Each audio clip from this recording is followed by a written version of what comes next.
Do you believe that Macron's high-stakes gamble has unfortunately not paid off for him? Thanks. Yeah, nice to be here with you. Yeah, I mean, results turned out more or less in line with projections. Slightly better performance for the national rally than anticipated, but marginally. And yeah, I mean, as many predicted, this has not worked out well for Macron and his camp. Looking ahead to the next round, it's as your reporter mentioned, because a lot of these three-way runoffs, it's not completely clear at this point what the result is likely to be for the second round. But broadly speaking, we're looking at some kind of we're looking at chaos basically in the French Parliament in the year ahead. And probably it's unlikely at this stage that the far right will get an absolute majority. Or whatever happens, you're going to have a government that's not aligned with the president.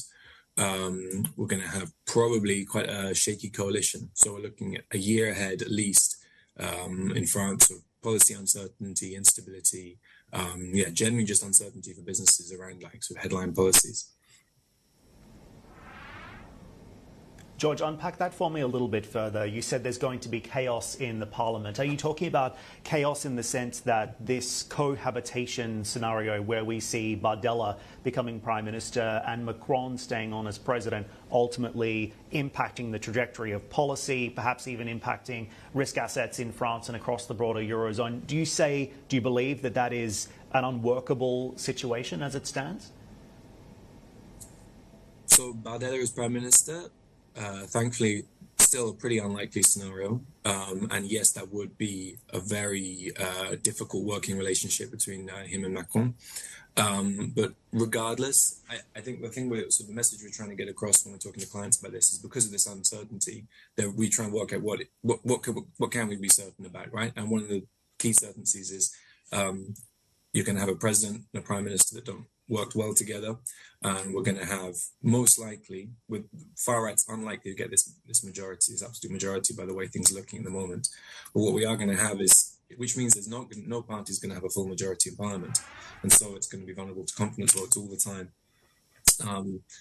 Very, very reactive to any changes in public opinion. So you could have the sort of situations we're anticipating, we're seeing policies announced, but then a lot of flip-flopping, backtracking on those policies, creating a lot of uncertainty for businesses. You hear a policy announcement one day that materializes as something different or not at all further down the line. And another sort of key point is France is heavily in debt at the moment. The government has been trying to sort of implement something like some sort of austerity policy in the last few months. The likelihood of this succeeding over the rest of the year is very low as well. So a lot of sort of challenges around investor confidence in France around its ability to manage its fiscal position too.